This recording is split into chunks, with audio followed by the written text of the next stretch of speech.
So again, thank you for spending your evening with us. My name is Jen Penarski, and I'm just going to do a bit of an introduction for this session.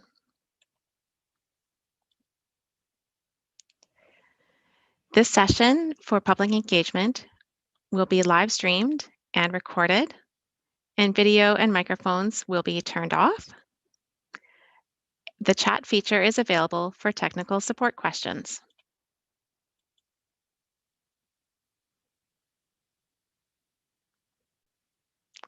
To help make the most of your Zoom experience this evening, I'm going to share a couple of technology troubleshooting tips.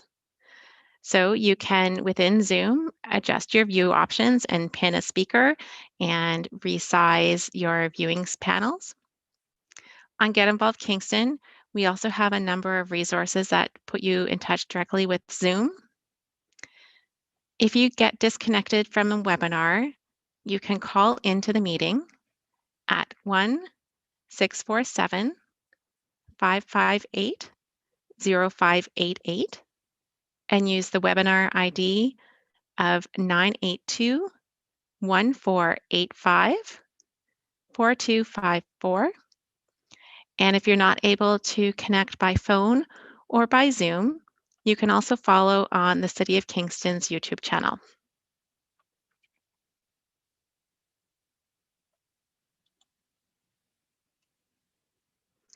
We will have a formal Q&A session as part of this online engagement session, and I'm going to share with you how you will be able to ask a question.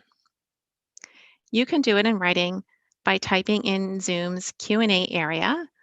Just keep in mind that your name and your question will be visible to participants, and we will read out your question. You can also ask a question verbally during this time.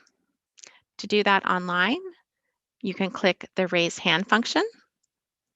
If you're calling in by phone, press *9 to raise your hand, and we will turn on your microphone.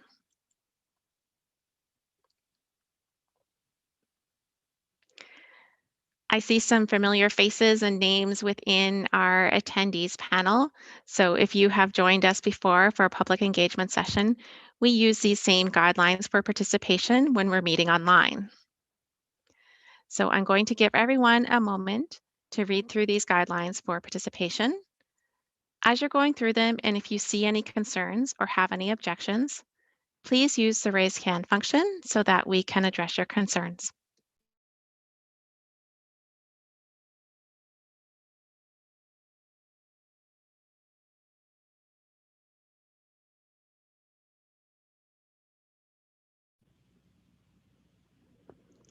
Seeing no objections to our guidelines for participation, I just wanted to thank everyone. We now have 31 people who are in attendance in our Zoom session. And from here, I'm going to pass it over to Patricia Sharp. I just want to take a moment to let everyone know who has joined us that our closed captioning at this moment, is a little bit delayed, and we are aware that is delayed and we are looking into it. So from here, I'm going to turn it over to Patricia.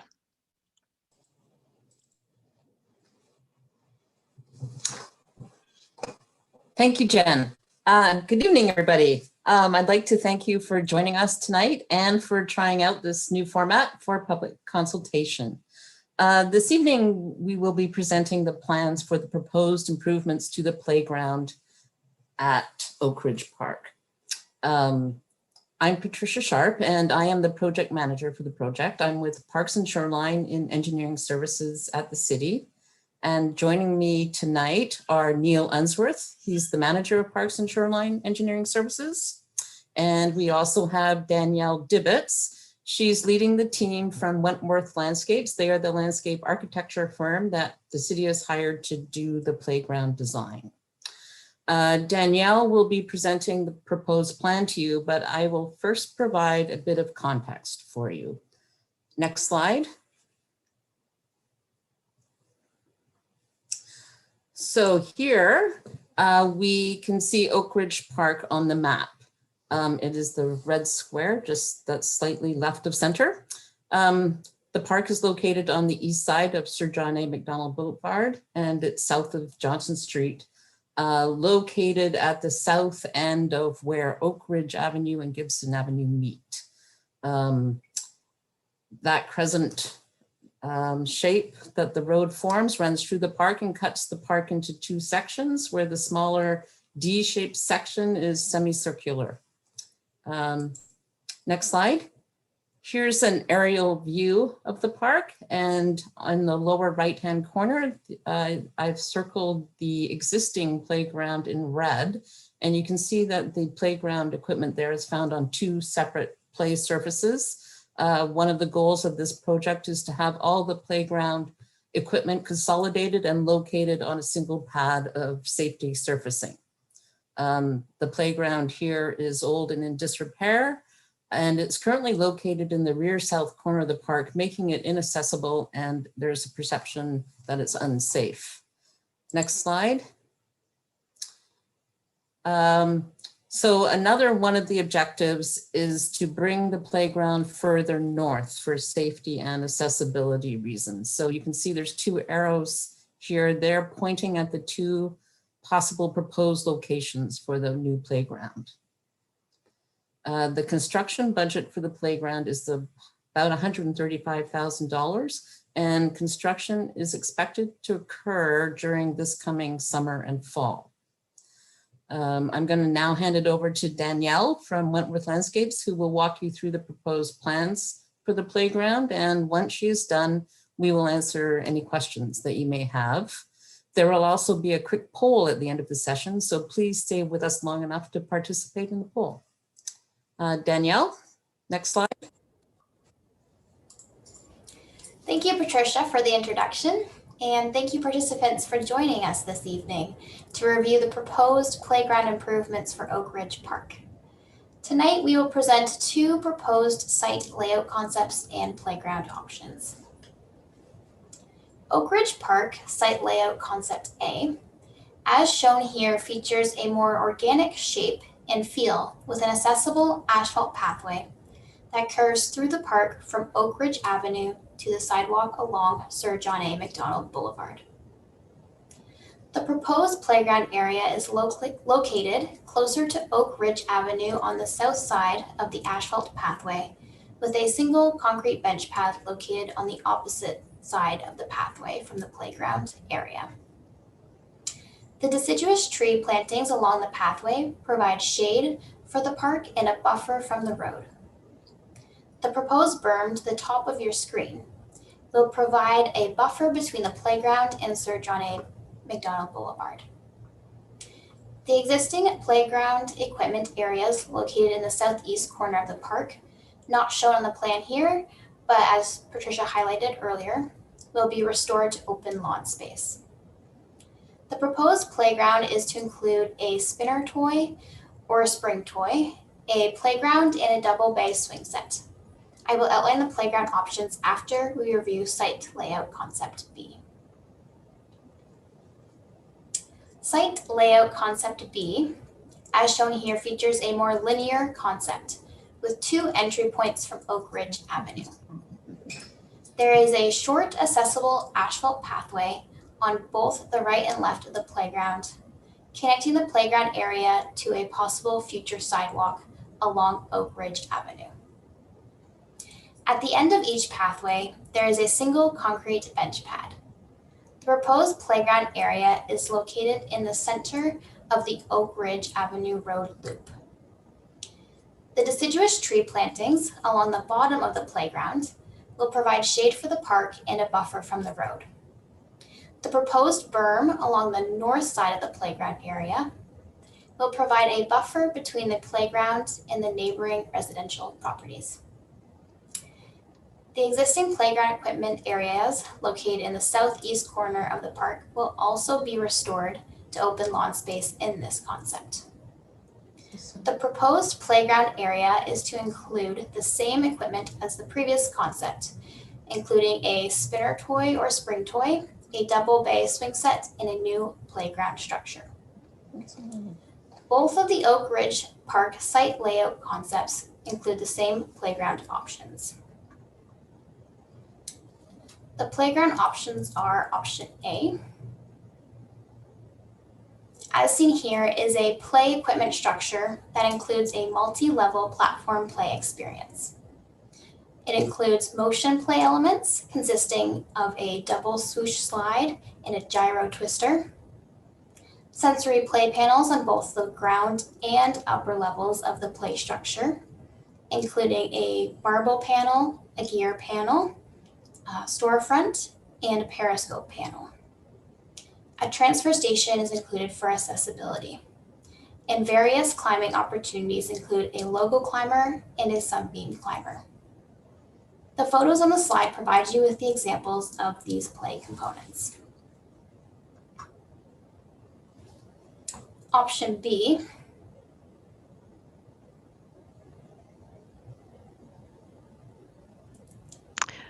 Sorry, Danielle, I'm just not seeing. There it is. No, wrong one. I am not seeing option B in this presentation. If you go to the poll page, I can Yeah, talk thank about it you. from there. So on the right of this screen is option B. This play equipment structure is also a multi-level platform play experience, but includes some different elements. The motion play elements in this structure consist of a double scoop slide and incline floating pods. The sensory play panels are again both on the ground and upper levels of the play structure, but include a garden fairy game panel, play store panel, there is a double level play counter, and a mini race car panel. There is a transfer station and various climbing opportunities, including a handy hold climber and a deck ladder. Those are your options for the play equipment structures. Both of the site layout options also showed a proposed double bay swing set. Jen, if you want to go back to that other slide. Thank you. The double bay swing set will include a accessible seat, a bucket or baby seat, and a couple of belt seats, which provide swing options for all ages. I will now hand it back over to Patricia for the question and answer period. Thank you for listening.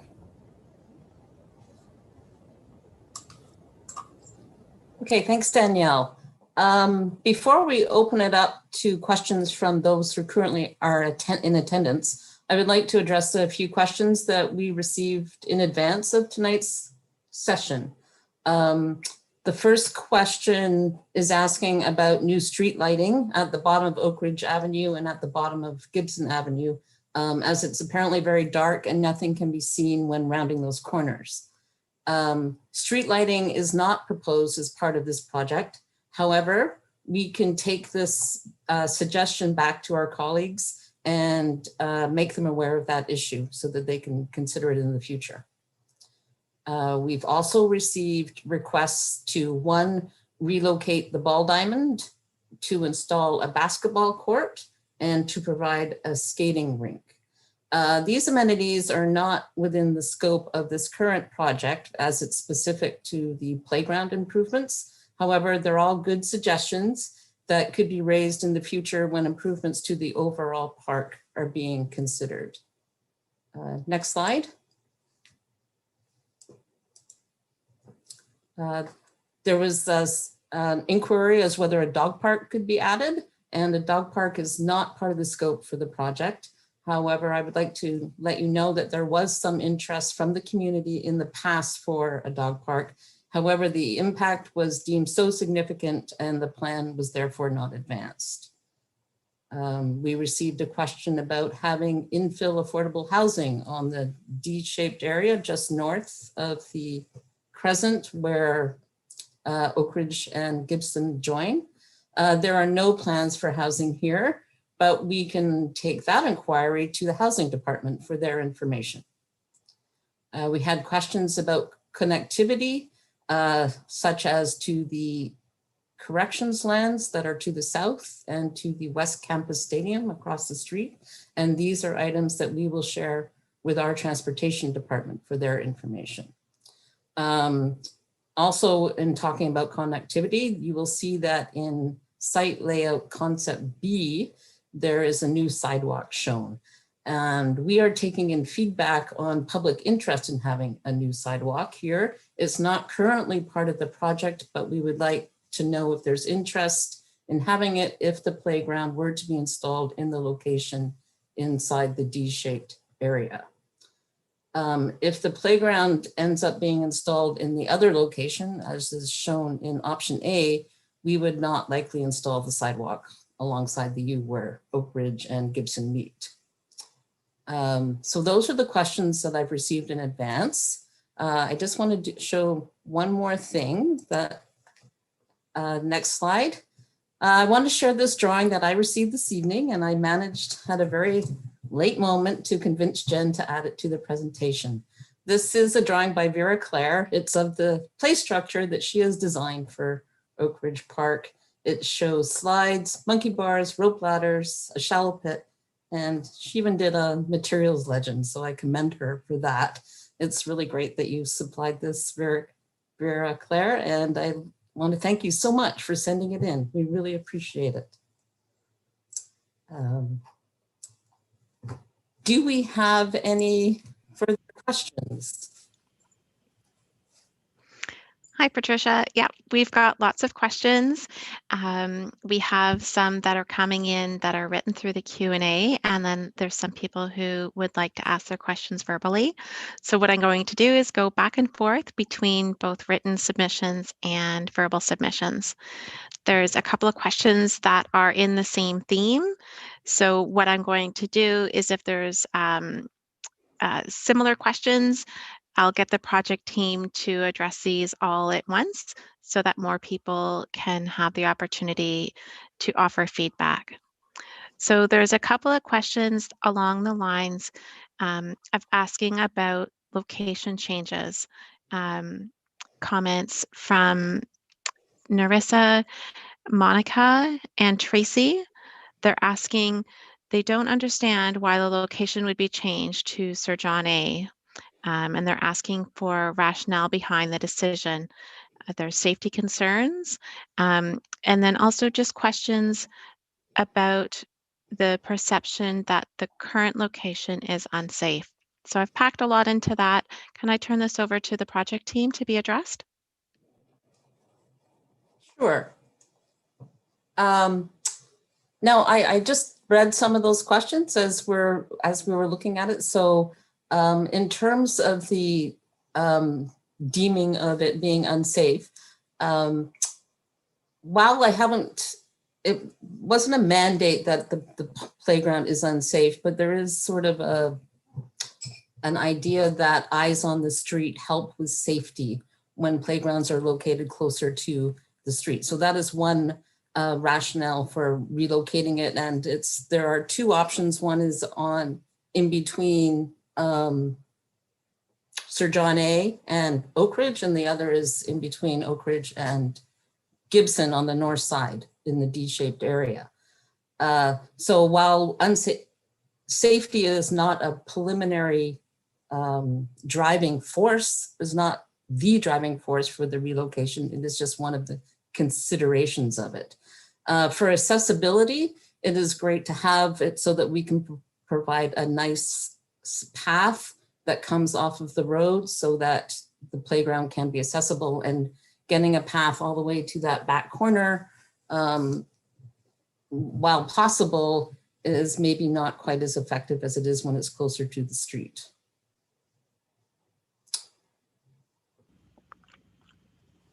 Thank you for Patricia. I'm going to, I see a couple of hands raised. Monica, I see your hand and your question. I'm going to turn on your microphone and it will be all yours. Great. Can you hear me? Yes, we can, Monica. Great. Thank you.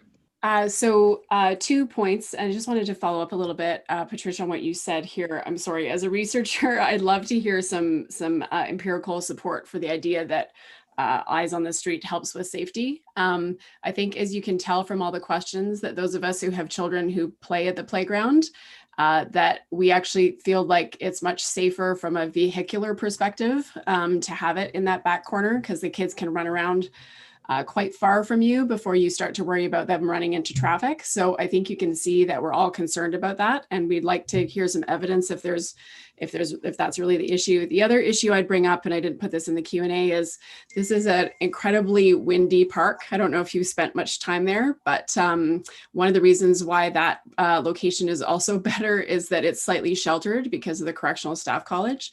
I know that there have been some new trees planted along Sir John A, but my kids are going to be like in their 40s by the time those provide any sort of measurable windbreak. So having it in that back corner actually helps a little bit with being able to use it in sort of those shoulder seasons and into the winter, because that wind can be very, very bitter. So I'd also maybe ask that you consider that, because there's no point in having a park that nobody wants to go to because it's basically unusable when it's cold and windy. But again, I would just say I really am not a fan of moving the location. I understand the accessibility issues, and I think those are really important. But I think that a lot of us are concerned about their proximity to the road, whether it's Sir John A or Oakridge, because traffic does move along there quite quickly at times. Thank you. Thanks. Thank you, Monica. Yes, I see that a number of people are concerned about the relocation from the back corner. And so we are not, it's not our intention to insist that the park is relocated up to the north. And we like to use eyes on the street as one of the evidences, but that's one of the reasons why we do public consultation, so issues like this come up. And so we would just like to thank you for bringing that issue up, and we would like to consider it when we're doing the further design. And as far as the wind and trees, I understand that the trees won't be established within the lifetime of your children. And if that's being said, we will consider the wind factor into the design of the park also.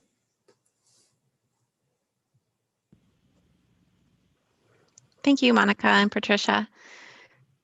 I have a question from Rob, and he asks, what would be the height of the berm? Oh, the berm will be a very gentle berm, just enough to provide us sort of a visual attenuation from the adjacent road and residences. So we generally like to keep them with a 3-to-1 slope. And possibly only about 3 to 4 feet high.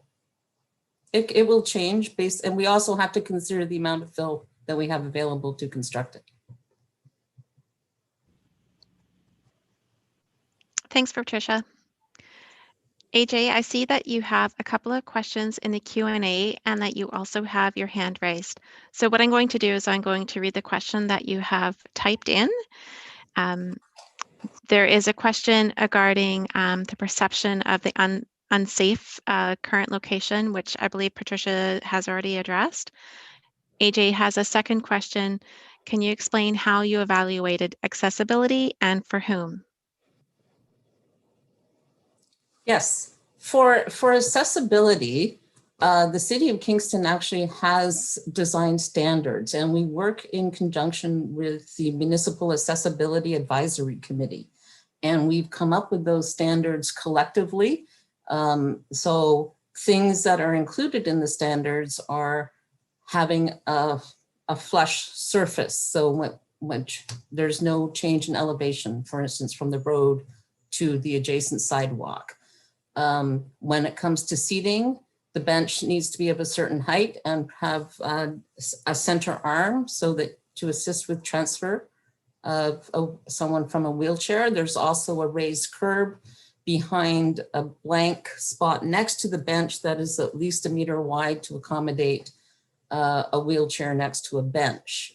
Other things that we consider are the slope of the pathway, which is generally no more. We try to keep it at no more than 4%. Sometimes it gets into 5%. Those are the types of things that we consider in a park. In the playground, there's usually a rolled curb that allows quick, easy transfer from the adjacent paved surface to the playground safety surfacing. and the play structure itself will have ground level play components, and there will be transfer stations that will permit access to the upper levels of the play structure.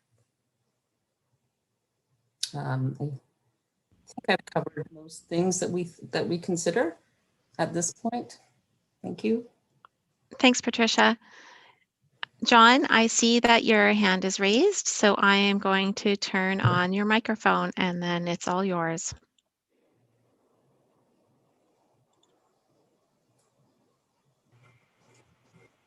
Okay, yeah, I'll talk. So I'm thinking about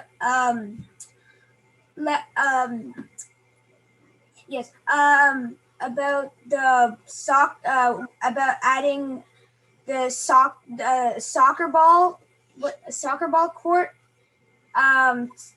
to the park. Okay. So I'd like soccer is something that we could consider in the future when we're discussing park improvements for the overall park. So today we're trying to look at just the playground structure and the playground location. But I will take your suggestion about having a soccer field back to our Rec and Leisure department. Thanks, John and Patricia. There is a follow-up question from Brett, and he says, local residents need a guarantee that this is not the first step towards disposing the remainder of the green space to a developer or the university. What is the long-range plan for the park? So it's a little bit outside of the scope of playground equipment, but I'm hoping somebody from the project team can address this question. Go ahead, Neil. Thank you. Hi, Brett. Thanks for the question. We have no knowledge or information of any sort of plans for the park other than the play equipment replacement that's being proposed as part of this plan. I did see the same question, Jen, that was posed by another resident questioning why we might be proposing to move the playground, i.e. was there another design on that particular location that's in the southeast corner, and was that the real reason behind moving the playground? So again, just to sort of answer both of those questions in one shot, no, there's absolutely no other plans that we are aware of for this park. And then in turn, that's not at all a reason for having to propose relocating the play structure. And I think we've got a number of questions. There's 30 questions. And I think that there's about 20 of them that relate to the play equipment location. So I'd like to actually just, and while I'm more than happy to have people speak their question, I'd like to be able to close a number of these questions out, Jen. We are hearing from this group that relocating the play equipment is not popular.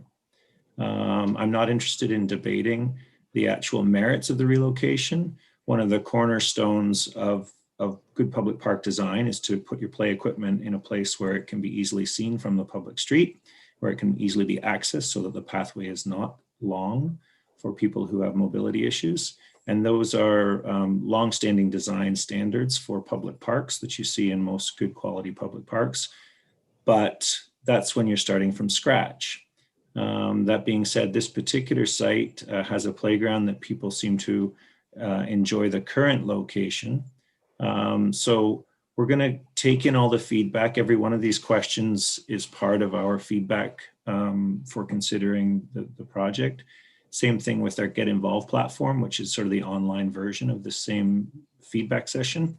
I will, before we park that one major issue to the side, I will make a comment that there was one person asked if the location further north in the site, but not over towards Sir John A, more over towards the Gibson side. And I think they said the northeast part of the site. They wanted to know if that had been considered as an option. So I just thought that was a very interesting thing to say, and we might have a look at that as well. So I wouldn't mind people's thoughts on that as well. Anyways, thanks a million. Go ahead with, try and jump to a question of a little bit different subject if possible. I have a question from Julie, and she's asking if we would consider a play structure with monkey bars. And a follow-up question similar to that one is from Rory. And they say many older kids tend to use the park. It would be nice to see a structure with a greater challenge level. So there's some playground equipment specific questions. Yeah, I think we can. I think we can take both of those suggestions back, and we'll probably receive more playground suggestions. Hopefully, we receive more drawings from children as well. But we're going to take those suggestions back. Monkey bars are generally overhead climbing apparatuses, and they're pretty cheap and cheerful to add on to a play structure, and may increase the value or the play value of what's being proposed. And senior play elements are a little more challenging to bring into the experience, but we certainly will have a look at those. Thanks.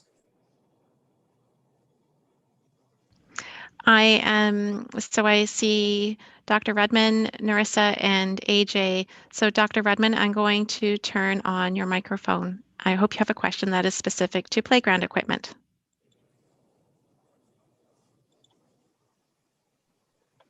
Can you hear me now? Yes. We can, thank you. There was several years ago a proposal to move the playground equipment from its present place, being promoted by the new homes that built their homes right backing onto that playground equipment. That was quite rejected by our neighborhood. And this seems like a reinvigoration of those homeowners' desire to have no children noises behind their houses. In the summer, when the baseball games are playing, our street is lined with many cars from people who are not of this neighborhood. The streets are filled with strangers' cars. To put all of those parking right against our children's play areas is not a safe thing to be doing. The other thing is that park is used for ultimate Frisbee games. And the plan to put equipment on the Sir John A side would essentially remove one of the ultimate game play areas. The planners of the park should study who uses the park for what purposes, and one of the purposes is ultimate Frisbee. So I can respond to that question and feedback. First of all, there was no initiative proposed from the neighboring two large homes to move the play equipment. That is a coincidence as to a recent experience that the community may have heard, but it's good to know that people have talked about the issue before. Secondly, I do find it very informative about the amount of parking that stacks up on the D-shaped or the U-shaped road.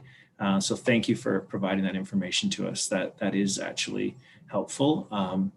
And I guess maybe the third comment, although I won't linger on it, is that we are very aware of the rectangular field sport that's played along north-south from the CSC site up to essentially sort of 3/4 of the way up through the park, running parallel to Sir John A. But I would just direct your attention to the multiple trees that have been recently planted in the park, sort of along that northern edge of that informal play field, which also used to be used by the KC rugby team. And we are aware of the shape, and that this one of these current designs does not propose to interfere with that play field. But thank you for your comments. Thank you, Neil. There are two more questions in the Q&A that are specific to playground equipment. Monica asks about that she says that she has younger kids, and she's asking about either getting a single structure in the middle of the range that would be suitable for different ages, and she gives Victoria Park and City Park as an example. And then there is a follow-up question about a basketball court. Yeah, I can answer the question about the play equipment. Certainly, we're always trying to find equipment that can be usable for children, sort of in that 2 to 5 range, but the reality is the equipment is very, very small, and we have a tendency to have kids outgrow that fairly quickly. And the actual broadest demographic is kind of that 5 to 8 range. I mean, they'll label the play equipment 5 to 12, but we all know that 11 and 12-year-olds don't really hang on play equipment as often as the label says. So yeah, the structure is a 5 to 8 essentially, although it's labeled for 5 to 12. That being said, we'll definitely look at some opportunity, maybe some little individual elements that would be appealing to the real tots. And I was thinking that might also be a neat option for some of the older, the tweens, and might give them something fun. And those are pretty easy to integrate. So it's like great suggestions. And there was another question about the play equipment related to a rope climber. We just did a rope climber, actually, kind of interesting, up in the Napier Street Parkette, and they're expensive. And so it's either would be a rope climber and nothing else, or play equipment in a swing set. So unfortunately, we often reject the idea of bringing rope climbers to these projects just because they eat the whole budget up, unfortunately. That was a choice that was done in Napier Street because there's, as we know, schools around there, but also a number of parks around there that all have traditional platform play. And that was sort of why that decision was made. The door's not closed to that option. It would just, the community would have to choose to eliminate the swing set and the jungle gym in favor of a full-blown rope climber application. And we usually find people don't like that as much.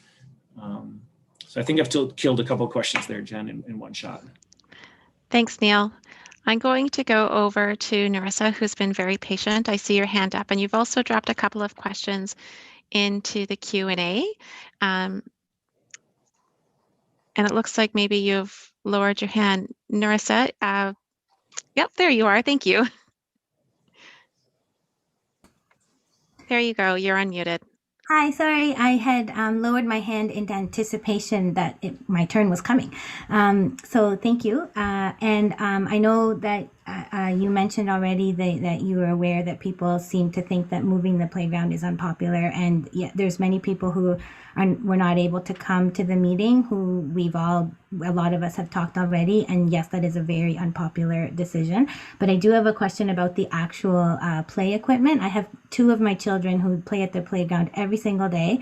One of them is almost 12, and she made a very funny face when you said that we all know that 11 and 12-year-olds don't use the playground. She said, I use it every single day. So I know there's been some comments about, could we have stuff for younger kids? Could we have stuff for older kids? I think in choosing, it would be great to look at something. I know the one we have is dated.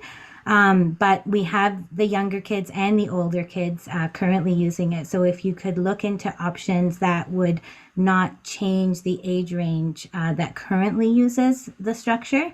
And I know that putting it all on one accessible pad makes it more accessible to more people.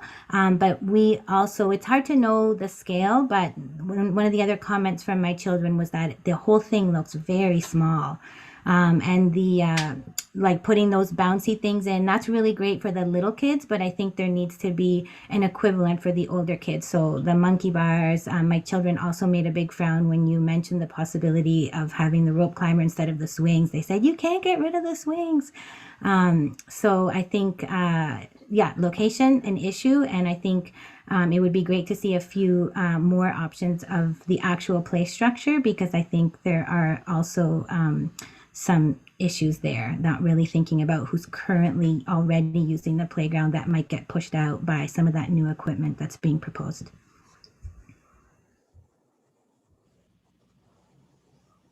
Good. Yes. Thanks, Narissa, for all of that. I'm going to go over to another verbal question. And AJ, I know you've had your hand raised for a bit, and you've also dropped a number of questions into the written Q&A. I'm going to unmute your microphone now. Am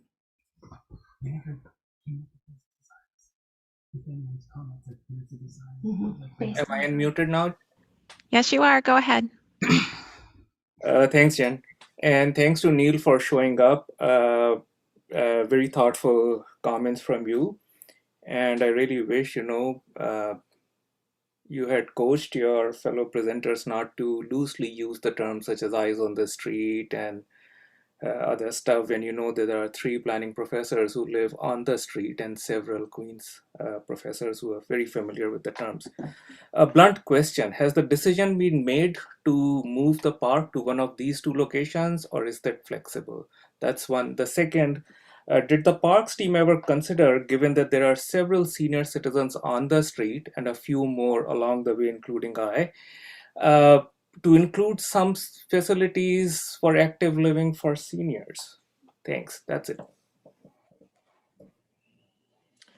Thanks, Ajay. It's nice to talk to you. Absolutely not. To answer your first question, and I did see a question in the string as to why haven't we consulted with the community about this idea. This is the consultation with the community about the idea about moving your playground. We have a budget to replace the aging playground, and it'll probably be wherever it's installed. Probably be there for at least 20 years, given how some of the new play equipment lasts. So we want to just make sure we get it in the right spot. So we're happy to continue to have that discussion and gauge all of the suggestions and look at other sites in the park. We do have a challenge of a ball diamond that obviously broadcasts the balls during play, and we try to stay out of that sort of risk zone for the children. But other than that, I think there's probably 1 or 2 additional sites we could have a look at, in addition to potentially leaving the park in the existing location. As far as older adult equipment, exercise equipment or gathering space or seating space, we find that we can certainly implement benches and trees and as part of the pathway system. That seems to go very well for public space development for older adults. Outdoor exercise equipment is something that both older adults, but also people of all ages can enjoy. And there's the recreation department's going to the Arts and Rec committee at the end of the month. And outdoor exercise equipment is part of a recommended plan that they're bringing forward. If council approves it, we would see 3 locations for outdoor exercise. Well, we would see a start of 3 locations for outdoor exercise equipment around the city. Those 3 locations are not determined, but the master plan they're bringing forward suggests that they would be near walkways or destination parks, like trail systems or destination parks. And it specifically mentions Lake Ontario Park and Greenwood Park Trail in the east and the Bridle Path Dunham Park pathway system in the west. So unfortunately not in this location at this time. But certainly we can make the space more amenable for older adults by providing shade and benching. Thanks. Thanks, Neil. Olga, I see that you have your hand raised, but what I'm going to do is I'm going to read your questions. And if they do end up getting addressed by the project team, then I'll just ask you to lower your hand. But if you have a follow-up question, please do keep your hand raised and then I'll unmute you. Olga's question is their comment specifically that the drawing by Claire seems to appeal to older children, and that she and her husband take their grandchildren ages 5 and 9 to Oakridge. And so her question is about keeping older children engaged with the play equipment. She also has a comment about option A having trees, but they're west of the play set, and that would be helpful for shade in the late day. And so that option A does have trees to the south. So Olga's focusing on multi-ages for the equipment, and then about the tree plantings.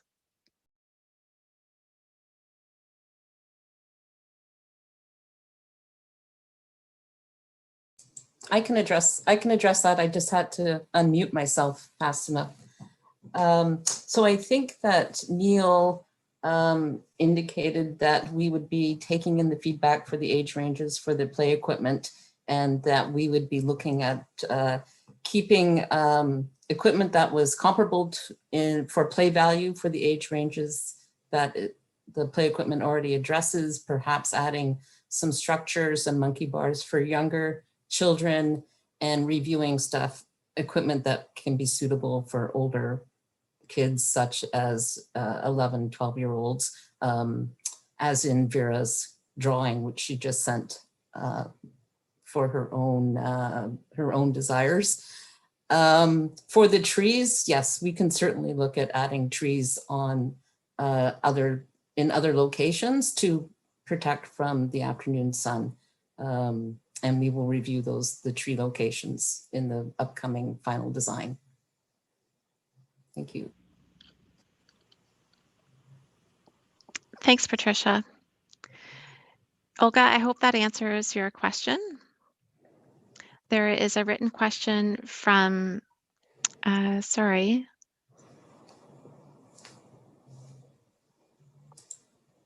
Oh, from Becky. And how will the plans to update the equipment impact the road sidewalk replacement last summer?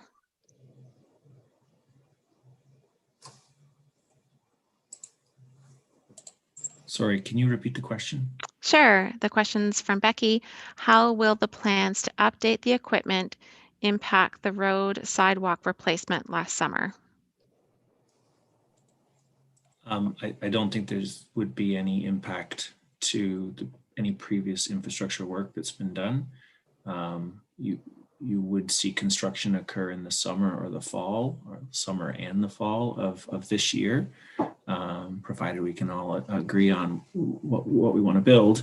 And the contractor would likely do their staging on the lawn, and then there would be relatively limited interruption to the road and sidewalk work that was previously done. Thanks.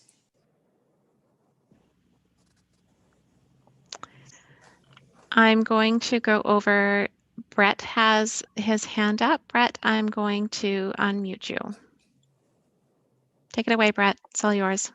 Hi there. This is actually Karen, his wife speaking. Hi there. Hi, Karen.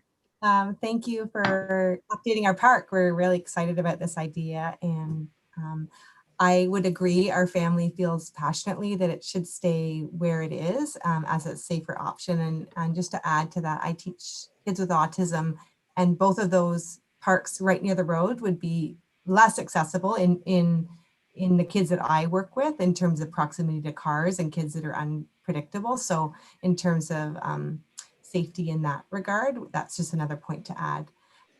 But my question for you is kind of the timeline in terms of this. I'm sensing many people are kind of happy to keep the playground where it is. And so wondering the timeline of taking this information and what the next steps and stages would be in terms of finding out, yes, actually, we're going to keep the park where it is, where the neighborhood would like it to be, or the next steps if you should decide to do something different. Yes, if we decide to do something different, we're going to leave the feedback up on Get Involved for about 3 weeks, and then we will get an idea of how that's going to unfold. And it looks like that leaving the park in the same location might be one of the preferred options. So we would do a redesign of that park playground in that area, and we would get back to you in about a month's time, and then we would have to go prepare detailed drawings, put it out for tender. So construction would likely happen in late summer, fall. Yeah, I just want to add we would also, go ahead. We would also take the final plan, the revised plan, back to the public for review.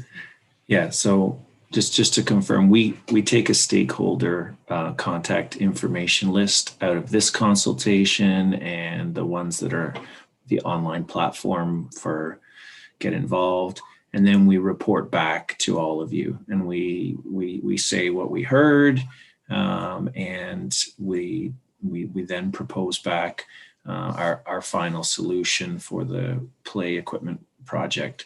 So that's how you will find out what the sort of the final decision has been sort of made.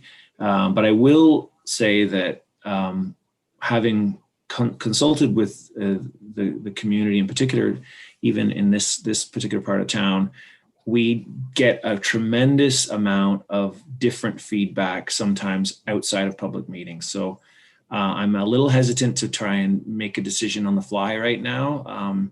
We have often seen very polarized concerns about this park over the years. And sometimes we'll actually get completely opposite suggestions during our sort of offline feedback through the Get Involved platforms page. So I am a little hesitant to just sort of draw a line and say, great feedback, thanks, we can go with that. Because I think we should give all people the opportunity to provide feedback, even if they're not doing so in this sort of open public meeting session. But all of that is transparent, and we'll share the results of all of that. But we do want to take those 2 or 3 weeks to hear feedback through the Get Involved platform. So I hope that's helpful. It'll be about a month from now. We'll have a good sense of where we're going, and we'll provide that report back to the community for reaction. Thanks. Thanks, Neil. There are 2 more questions specifically about the play equipment.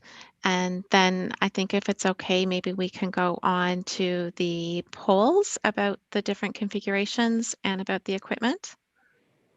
So Naomi has a question.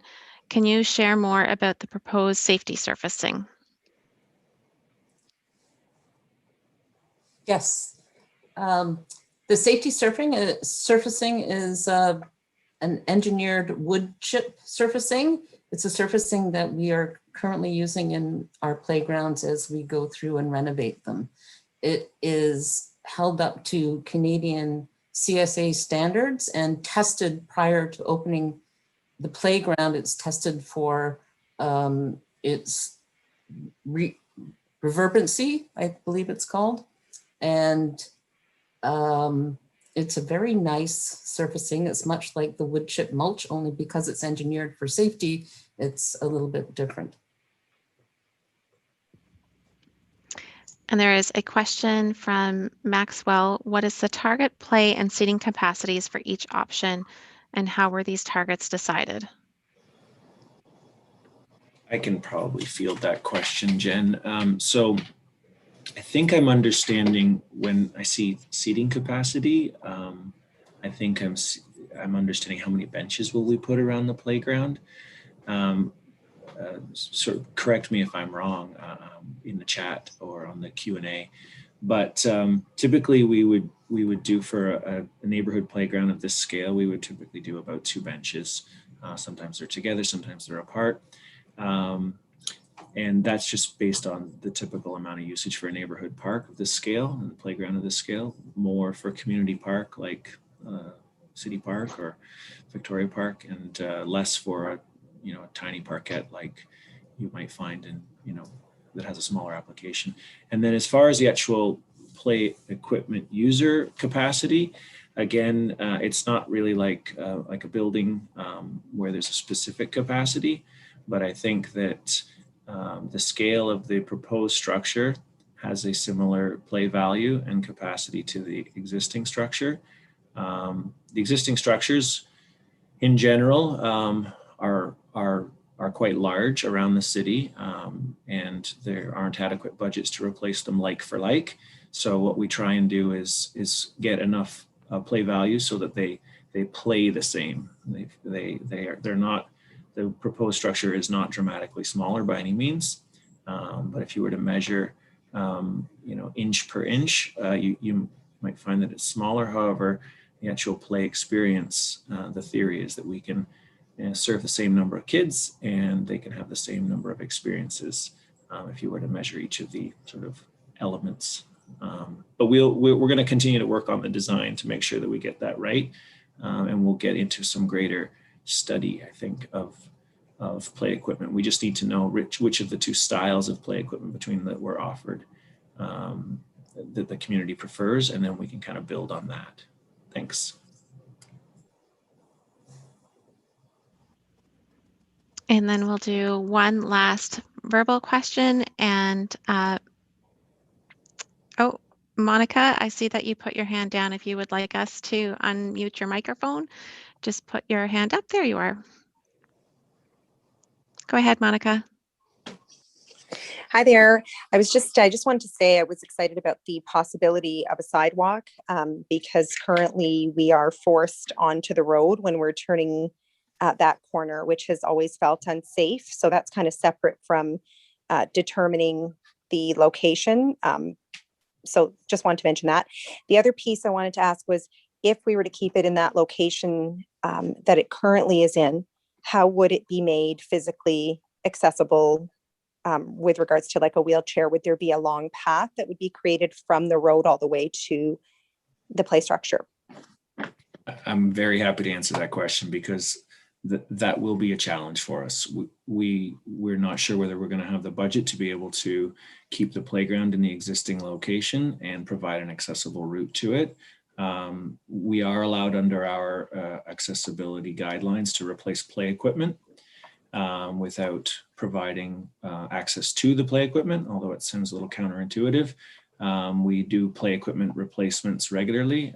We always strive to add an accessible path if one didn't exist in the past.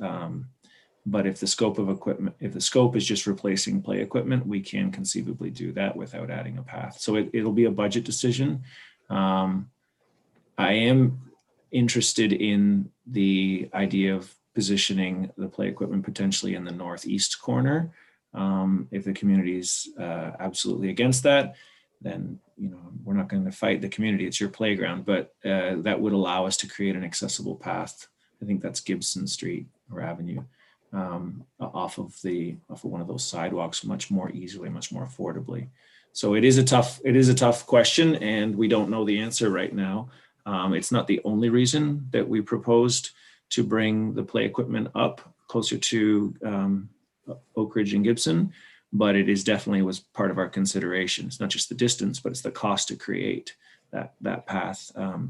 Could essentially erase the budget we have for the play equipment down in the corner. So you'll have to leave it with us, and we'll have to brainstorm, I guess. Thanks.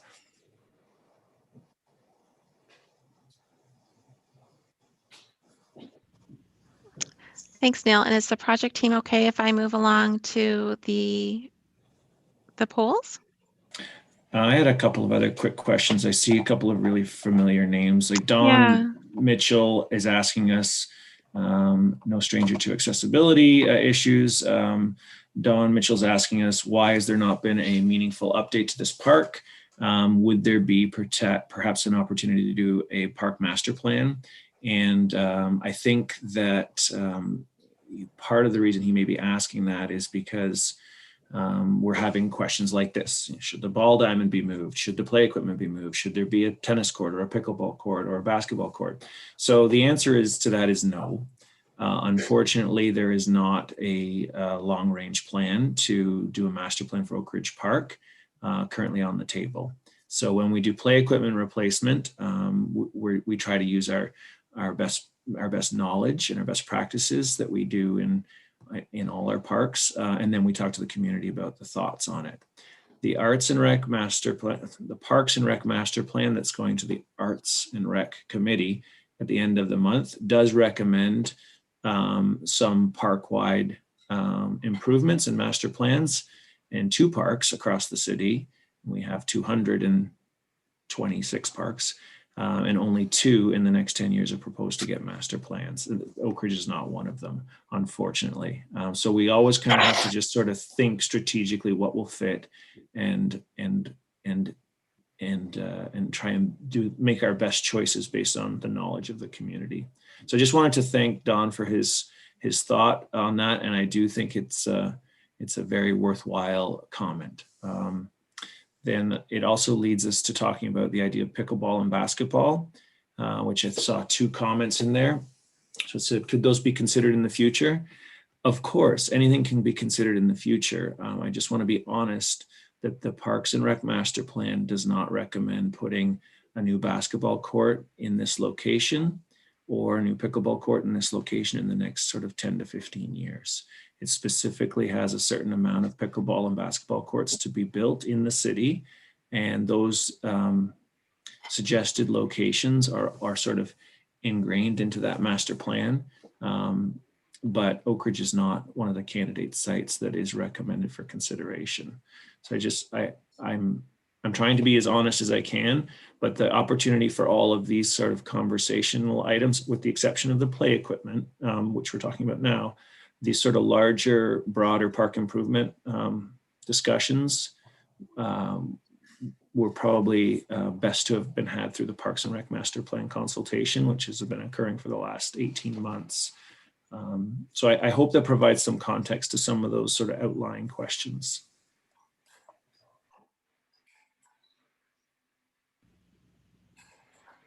Thanks, Neil. Is it okay to open up the poll now? And I do see there's a couple of questions in here, so I can walk everybody through the poll process. So we've received a lot of feedback tonight about the playground equipment options and the location and configuration. So the poll that I have just opened up, it is optional and it is also anonymous. We would like you, it's the same survey that's also available on Get Involved Kingston. So Narissa had a question, is like, what do you do if you don't like any of them? So you can either not answer the poll at all, or you can click prefer not to answer. I would also just like to remind everyone, all of the comments that we've received through the Q&A tonight and through the chat and the verbal comments, they will be added into the engagement summary for this. So I'll give everyone a moment to finish up the poll. Does the project team have anything to add while we're on this particular slide or the playground configuration poll? Yeah, Jen, I'm seeing quite a few questions that may that are coming into the Q&A, right? Yeah, that may feed into people's polling. Yeah. Janet, I'm just going to bang these off really quick, if that's okay with you. I'm going to start at the bottom. Janet Hartle is asked, any chance for a picnic table? That's a great suggestion. We'll take that on away.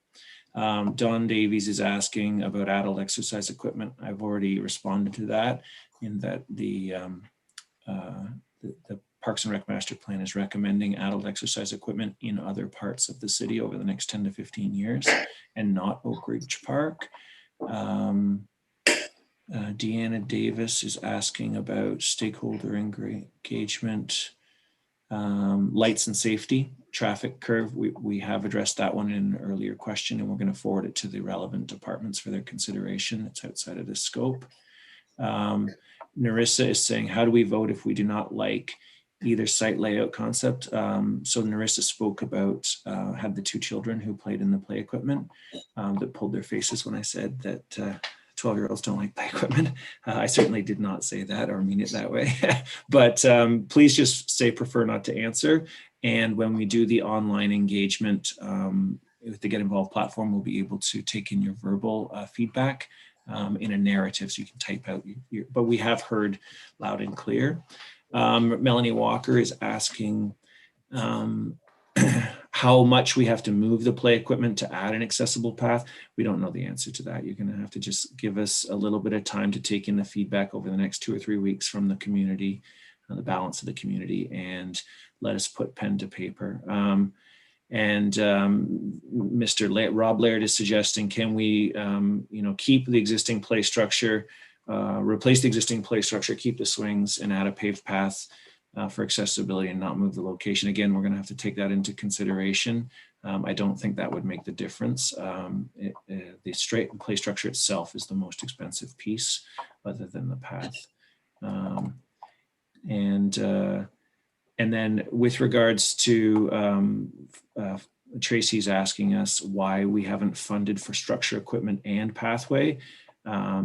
So again, our budgets are set based on the equipment value, replacement, and some accessibility upgrades, and they're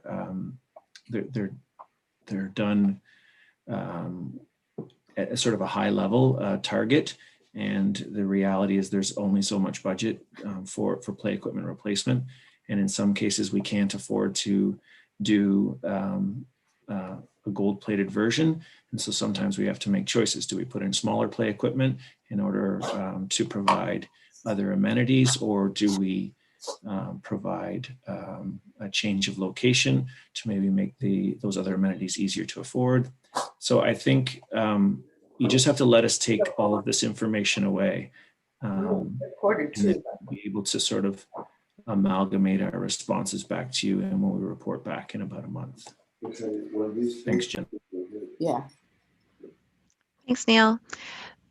So building on what Neil said, we do see some comments and questions coming in from people about how to participate, saying that they wish that there was another option or they don't like any of the options. We definitely, we understand and we hear that feedback. So for the moment, what we will ask you to do is please type prefer not to answer. This is the same question that is on Get Involved Kingston as well. And on Get Involved Kingston, there is a space reserved for everyone to be able to type in written feedback. And then to Neil's point, all of this is provided to the project team to consider and to, I guess, digest and to make sure that the plan that comes back again for residents reflects that feedback. So I'm going to open up the poll for the playground equipment right now. And if the project team can correct me, it's the style of play equipment. It's not specifically the location that you're asking for right now. And it's also acknowledging that we've heard feedback asking for monkey bars or rope climbers and multi-age equipment. So this is just to help us get a sense of the types of play equipment you would like to see here.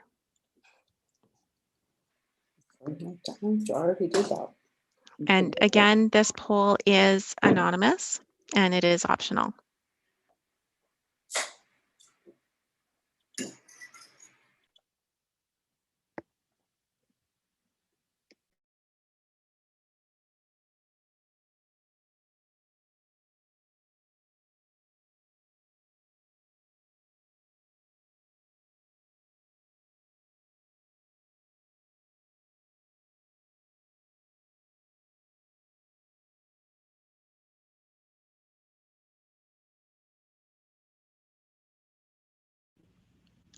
Definitely, I see some extra comments coming in through the Q&A, and this is the first time we've actually used the Q&A within Zoom to receive this type of feedback.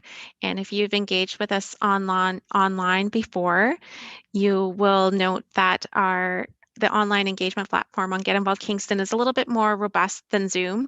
Zoom tends to be pretty limited, and that's why when we receive feedback, we use lots of different ways. And to Neil and Patricia's point, it's also the conversations and emails that they have with residents in the community. So please do not feel as though this particular Zoom poll is the be all and end all for public engagement on this project. It's really a really good conversation starter for the project team to consider what we're hearing tonight. So absolutely, these are anonymous. You can prefer not to answer, or you can not complete the poll at all, but we do appreciate all this extra feedback on us using this as a tool to get your opinion on different play structure equipment. So I'm going to end the poll now. Patricia has some summary comments, and then she's going to pass it back to me because I have one more poll this evening for everyone.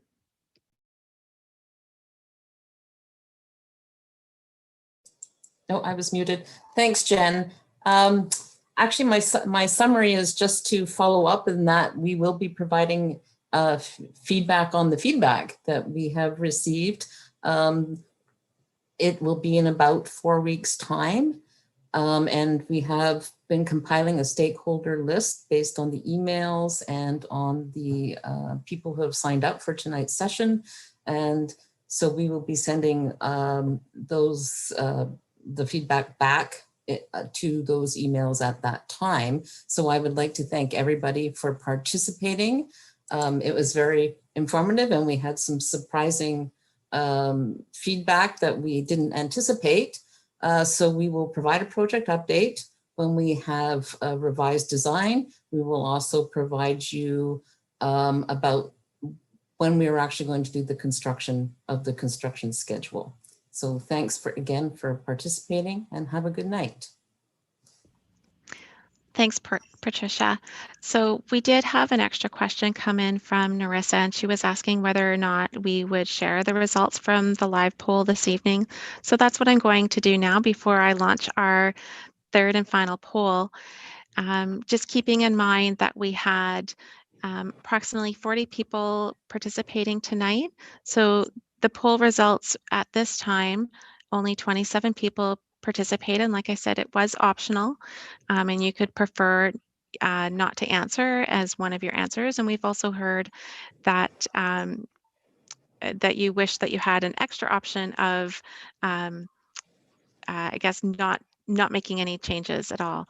And then for the playground equipment option, this is the result from that one, and that the majority of people participating this evening on Zoom have selected option B, but also noting that this is only a part of the feedback that will be considered from the project team. So AJ also had, or sorry, my apologies. Ajay also had a question about the poll results, like the little one that we did within Zoom. So what will happen after this session concludes this evening is that your browser will take you over to Get Involved Kingston, where you can complete the survey for this specific project. And like I said, there is a written component to that. And also on Get Involved Kingston, there will be a link to connect directly with the project team, including Patricia. The poll that's up on your screen right now is specific to the technology. So like I said, Zoom is a new way for us to connect with you, and we definitely appreciate your participation. So by doing this poll, which is also anonymous and optional, it just gives us a good idea of how your experience with the technology was this evening and how we can make things a little bit easier for you. Just as a reminder, if you joined late this evening, this session was recorded on YouTube. We did learn that our closed captioners had technical difficulties this evening and were not able to join for the closed captioning for the session. So our apologies for anybody who is following live through YouTube. We will make sure that the closed captioning is remedied on the on the video that's posted to YouTube. And then also this YouTube video will be added to Get Involved Kingston so that you have a one-stop spot for everything on Oakridge Park improvements.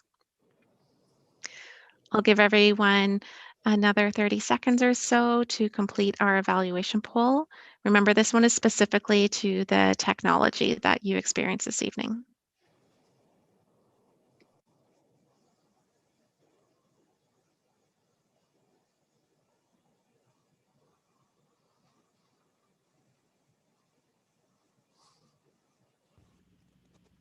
So thanks again, everybody, for joining us this evening. Neil, did you have any closing remarks for people who are still with us on Zoom?